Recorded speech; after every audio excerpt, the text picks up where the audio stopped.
Qui facciamo gli auguri a Maurizio Gastaldi, oggi è il suo compleanno. Auguri, auguri. Grazie a tutti, tanti grazie auguri. a Veronica. Non si dice, non si dice. No, beh, sì.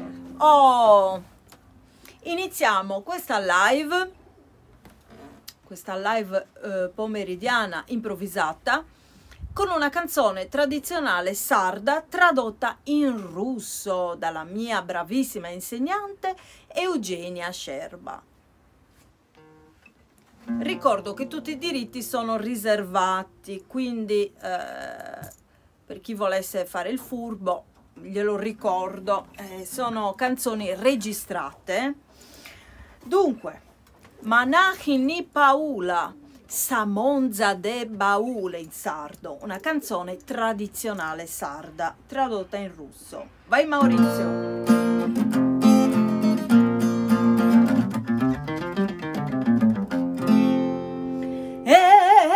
Manahini Paula, spustili spaguliat gnovamu, manastiriuach, Manahini Paula, сердца наши с тобою, что взгляд не оторвать, да земля их заглотнула, спустились погулять, земля их заглотнула, сердца наши с тобою, что и взгляд не оторвать.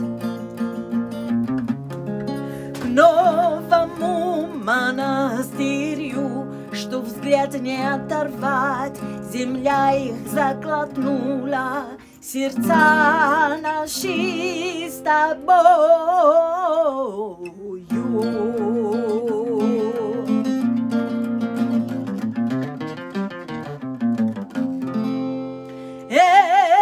Старенький звонарли, бьет в колокола смерти, вот уже неделю всю. Ах, старенький звонарли, а вот в моей груди ты, на всю ах, жизнь мою ты зажег пламя любви. Бьет в колокола смерти, зажег пламя любви ты, на всю ах, жизнь мою ты зажег пламя любви.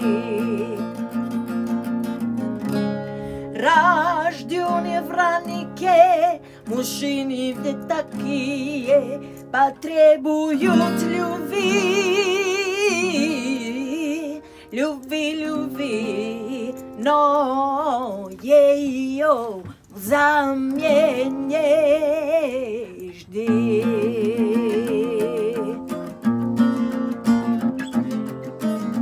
C'è un'altra. Цветочек красоты не скинет дни сухие, ах, рожденный в раннике. Цветочек красоты, мужчины ведь такие, любви от них не жди, а те требуют любви. Не скинет дни сухие, мужчины ведь такие, потребуют любви, любви, любви, но ее взамен не жди.